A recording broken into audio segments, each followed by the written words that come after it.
mulai sidangnya dan kami tanyakan dulu kepada Bapak Gubernur. Kami akan menanyakan identitas walaupun sudah kenal, ya. Silakan mikrofonnya. Ya, terima kasih. Nama lengkap saudara siapa? Basuki Cahayapurnama. Alias Ahok, ya? Ya, alias Ahok. Lahir di mana, tanggal berapa? Lahirnya di lahir mana, di Belitung Timur, Manggar, 29 Juni 1966. Agama saudara apa? Kristen Protestan. Protestan. Jabatan sekarang? Gubernur DKI Jakarta. Tempat tinggal saudara di mana? Tempat tinggal di Pantai Mutiara, Blok J39. Masih tercatat di Muara Karang, ya Pak, P8 Utara 27. Ya. Pluit, ya? Ya. Penjaringan Jakarta Utara. Saudara kenal dengan Muhammad Sanusi? Kenal, Pak. Ada hubungan famili? Nggak ada, Pak. Nggak ada. Selnya sebelahnya? Nama lengkap saudara siapa? Suni Tanuwijaya, Pak. Suni Tanuwijaya, ya. Lahir di mana, tanggal berapa? Jakarta 29 Mei 1979. Agama saudara apa? Kristen Protestan. Pekerjaan saudara? General Manager di Raja Wali Korpora. Ya, General Manager Raja Wali Korpora, ya. Kalau di Pemda DKI Jakarta? Sebagai staf dari Pak Gubernur, Pak. Sebagai staf dari Pak Gubernur, ya. Dulu pernah diperiksa juga tanpa gaji, ya? Betul, Pak. Benar? Betul, Pak. Sampai sekarang tanpa digaji? Sementara begitu, Pak. Sementara begitu. Ada harapan untuk digaji? Belum nanya dia, Pak. Belum berani. Tempat tinggal saudara di mana? Jalan Mangga 3, nomor 23, Duri Kepa, Kebonjeruk. Saudara kenal dengan Muhammad Sanusi? Kenal, Pak. Ada hubungan famili? Tidak ada. Ya, baiklah, saudara berdua kebetulan agamanya samanya Kristen Protestan. Sebelum berikan keterangan akan disumpah dulu. Silakan berdiri berdua.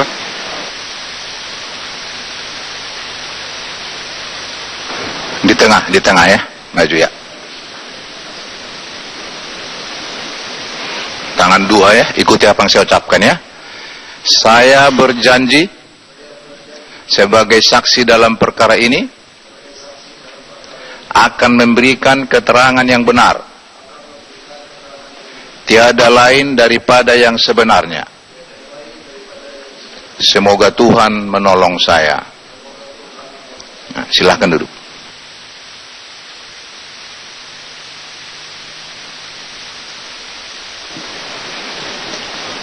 Kami mintakan pendapatnya kepada penuntut umum pemeriksaan dua orang saksi ini. Baik, terima kasih Yang Mulia. Kami ingin menyampaikan permohonan karena pada saat sebelum sidang ini saksi Pak Basuki Cahayapurnama telah menyampaikan kepada kami bahwa pada hari ini sekitar jam 12 siang bahwa saksi ada harus mengikuti acara di Mahkamah Konstitusi. Kemudian kami mengusulkan apabila terdakwa dan penasihat hukum tidak keberatan, maka untuk yang diperiksa pertama itu adalah saksi Pak Basuki Cahayapurnama. Kemudian untuk saksi Suni Tanuwijaya mungkin nanti pada sesi setelah ini sambil menunggu dua orang saksi yang belum hadir Yang Mulia, jika diizinkan. Artinya dari dua saksi ini akan diperiksa satu persatu begitu? Satu persatu. Penasihat hukum? Terima kasih Yang Mulia. Meskipun sebenarnya cukup banyak keterangan dari Suni yang berhubungan dengan keterangan Pak Basuki, tetapi kalau seandainya kalau kami sih boleh, kalau boleh Yang Mulia, mungkin lebih bagus diperiksa secara bersama. Akan tetapi kalau seandainya nanti waktunya itu tidak cukup, kan bisa ditunda pada hari berikutnya misalnya. Terima kasih Yang Mulia. Jadi diusulkan bareng.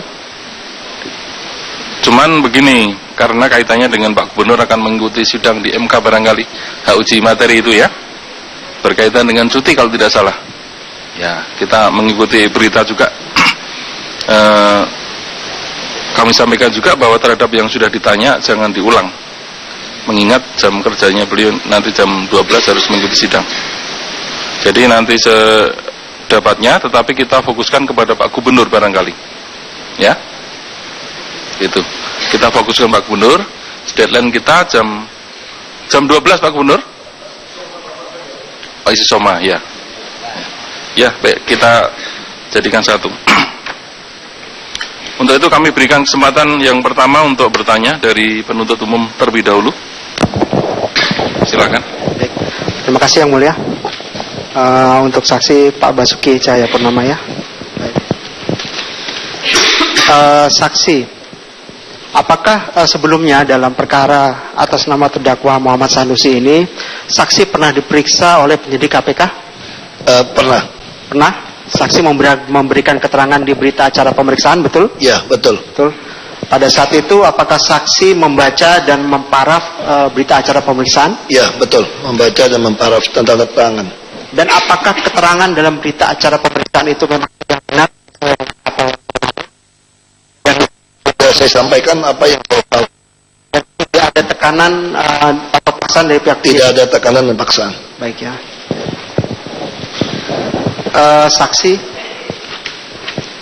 Saksi menjelaskan menjabat sebagai gubernur Provinsi DKI. Sejak kapan saksi menjabat sebagai gubernur? Oktober 2014, Pak. Saya lupa, Pak. Saya lihat catatannya, Pak. Saya sudah sampaikan di berita acara seperti Pak. Sudah ya. Saya nggak bawa contekannya, Pak. Oktober 2014. 14, Pak. Betul ya, baik.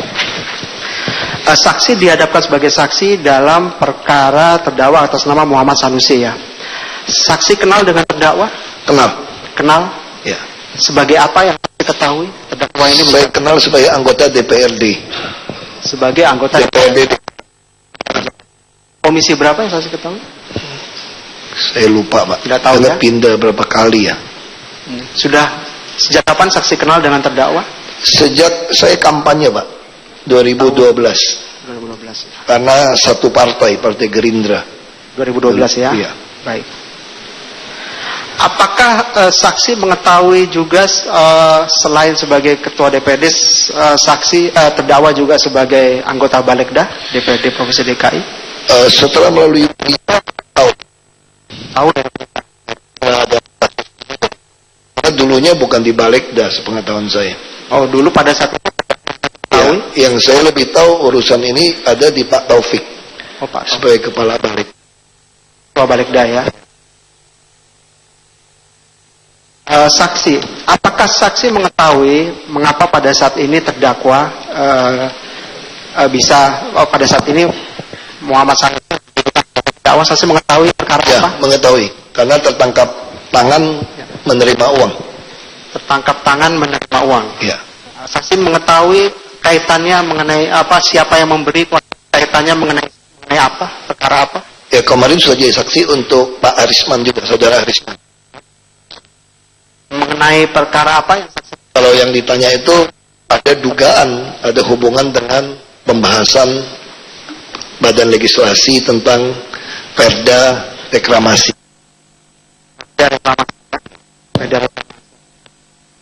Apakah benar yang dimaksud perda reklamasi itu perda rencana tata ruang kawasan betul itu ya? Ya. Baik.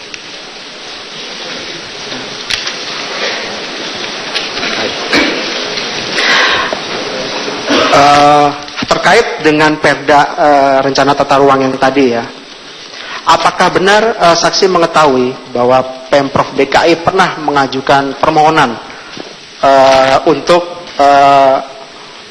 permohonan raperda ke Balegda, raperda yang tadi ya, RT RW KSP Jakarta ke DPRD DKI, pernah diajukan oleh Pemprov? Ya, kami ajukan. Tanggal berapa yang saksi ingat? Oh, sebentar, Pak. Ya.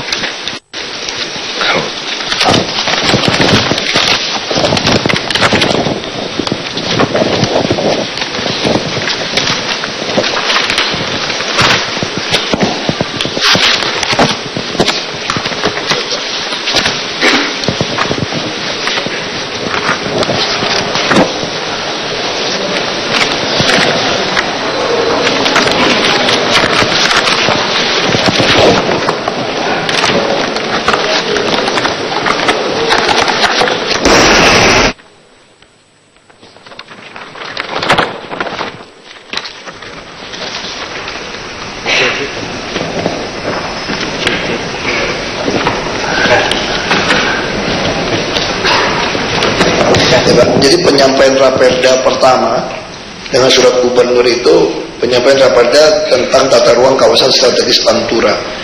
Termasuk naskah itu tanggal 23 November 2015. 23 November 2015 ya. Jadi pada tanggal itu Pemprov DKI mengajukan Raperda itu ya. Lalu ada rapat paripurna tanggal 25 November 2015. 25 November, baik. Ya. Permohonan tersebut ya, apakah juga dilampirkan, ada lampiran-lampirannya? Apakah maksudnya ada naskah akademis atau materi teknis? Ya, ada naskah akademis Raperda, terus ada materi teknis RPR kawasan strategis Pantai Utara Jakarta. Jakarta, baik. Ya, lengkap ada. Sebelum kita masuk pada pembahasan Balegda ya, coba saksi jelaskan mengenai latar belakang mengapa perlunya Pemprov DKI Jakarta mengajukan permohonan Raperda RT RW KSP Jakarta itu. Tata ruang. Tanpa adanya Raperda ini tidak mungkin bisa menentukan IMB nanti di semua kawasan pulau yang kita reklamasi. Itu ketentuan mengenai tata ruang itu saya sih mengetahui ketentuan apakah itu Perpres atau Kepres. Kalau tentang tata ruang itu sebetulnya undang-undang, Pak. Dan kita kan meneruskan Perda yang sudah ada tahun 95. Jadi Perda tentang reklamasi itu sudah ada sejak tahun 95. Maksudnya Perda 54. Perda 8 tahun 1995. Perda 8 tahun 1995. Itu mengacu ke Kepres nomor 52 tahun 1995.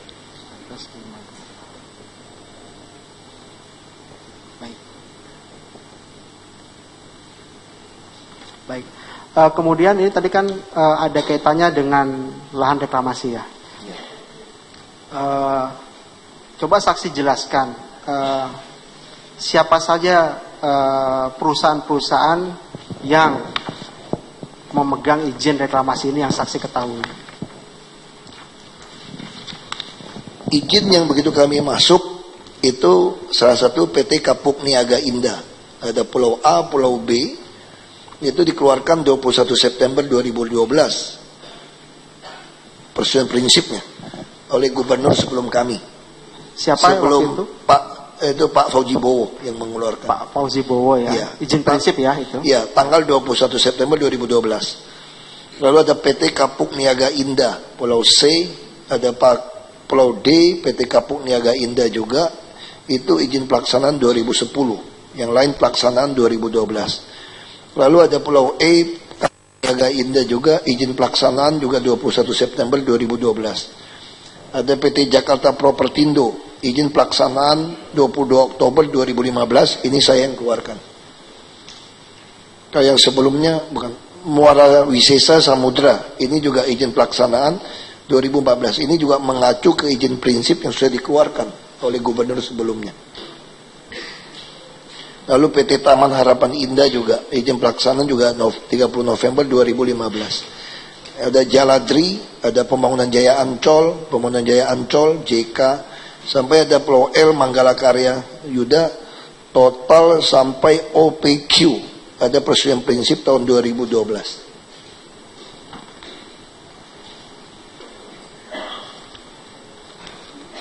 Jadi izin yang saksi keluarkan pada saat saksi menjabat sebagai gubernur Provinsi DKI itu diantaranya ada perpanjangan persetujuan prinsip reklamasi Pulau G. Ya, sebetulnya perpanjangan semua yang sudah izin-izin yang ada. PT Muara Wisesa Samudra yang tadi ya. Ya. Jadi saya tidak mengeluarkan izin baru sebetulnya. Ini proses sudah berjalan sejak tahun 95 dengan Kepres.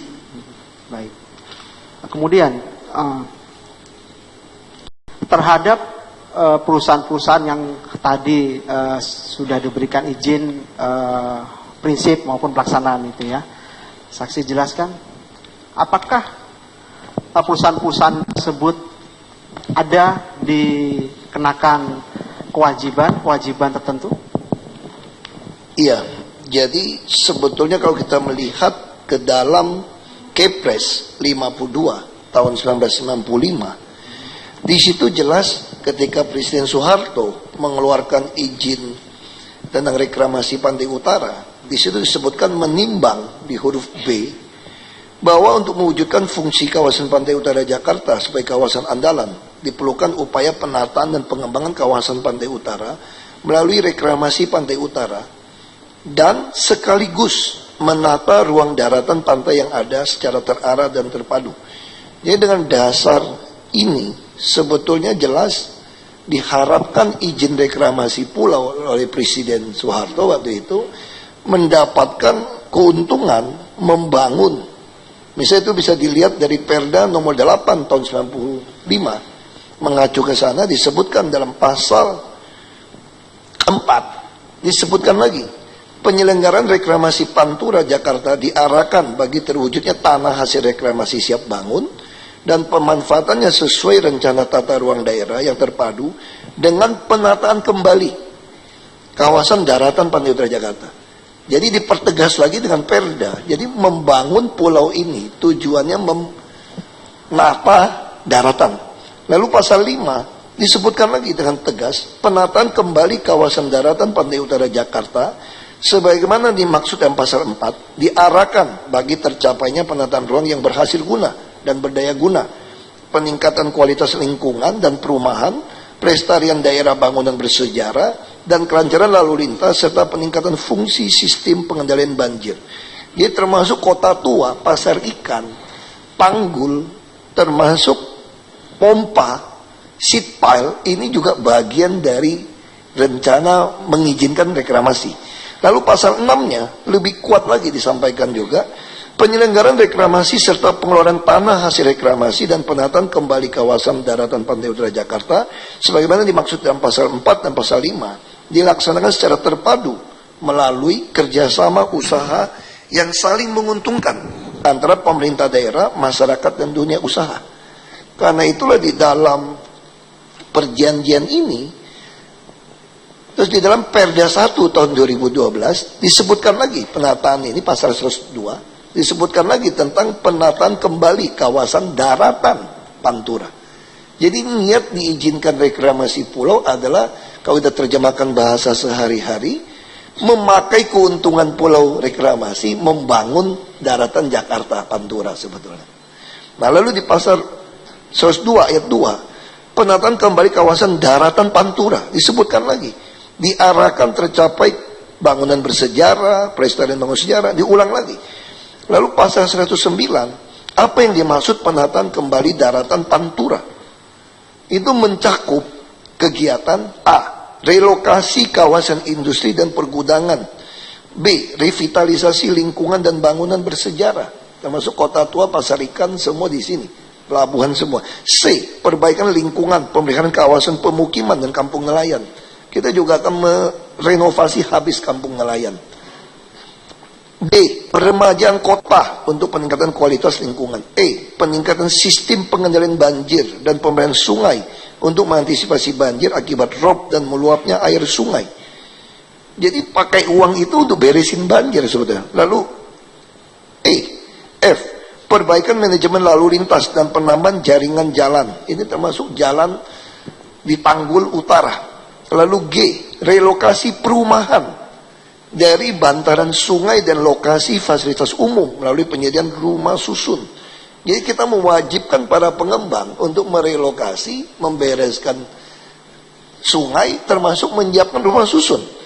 Lalu H, pelestarian hutan bakau dan hutan lindung. Lalu I, perluasan dan peningkatan fungsi pelabuhan. Dan J, pengembangan pantai untuk kepentingan umum. Jadi ini adalah dasar. Lalu di ayat 2 pasal 109 ditegaskan lagi pembiayaan kegiatan penataan kembali daratan Pantura sebagaimana dimaksud pada ayat 1 dapat berasal dari pemerintah Provinsi DKI Jakarta dan atau dari hasil usaha pengelolaan tanah hasil reklamasi. Dan inilah kami membuat keputusan. Misalnya saya ambil contoh kasus Presiden Prinsip Pulau G.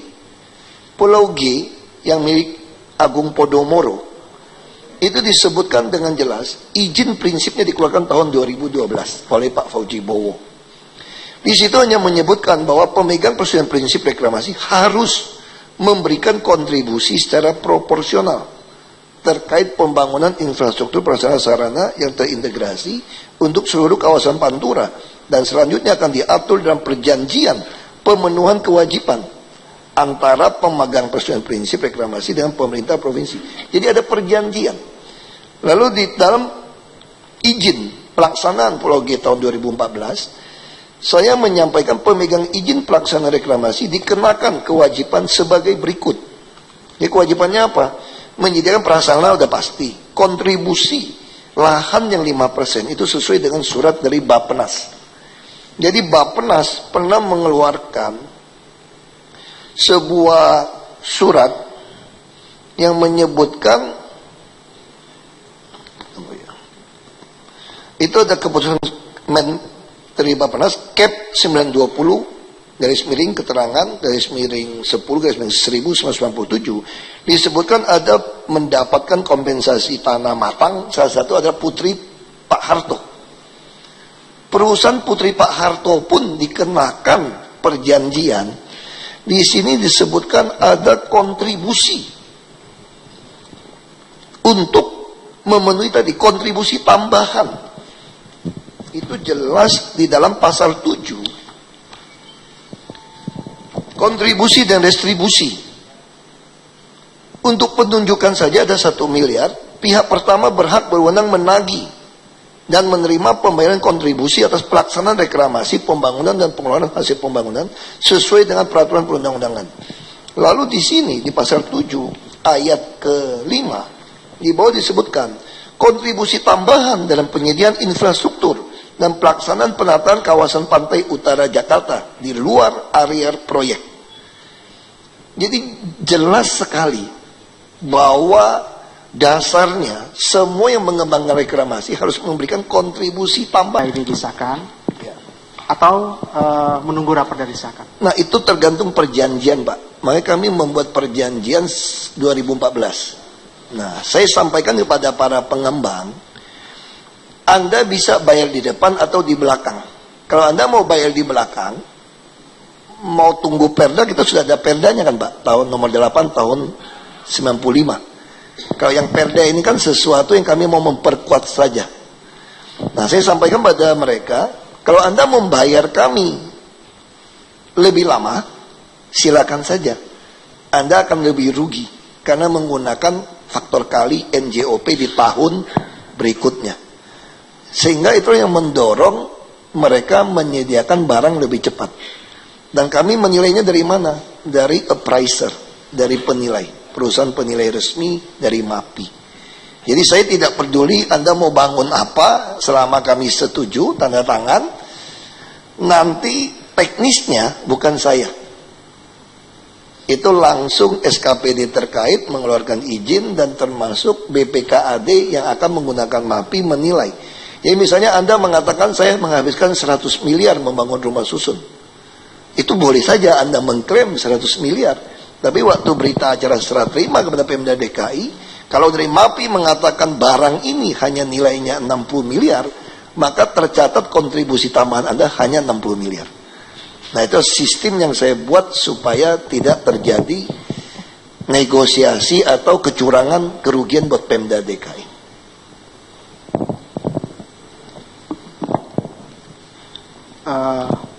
Apakah para pengembang reklamasi itu pada saat ini telah menyerahkan atau ada beberapa serah terima yang sudah diserahkan kepada seperti rusun BPKAD? Ya, sudah rusun di Dan Mogot, Muara Baru. Itu dari perusahaan mana yang dari Muara Wisista, Agung Podomoro Group. Termasuk beberapa jalan inspeksi.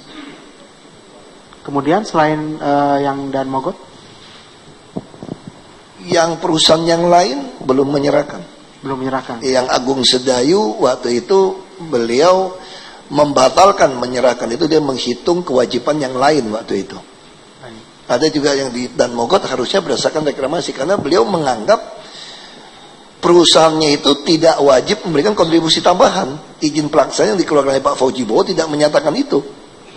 Nah saya mengatakan harus, karena ada presiden hukum, ada tafsiran kontribusi yang harus Anda bayarkan, walaupun situ tidak disebutkan, karena Kepres maupun Perda menyebutkan kontribusi tambahan.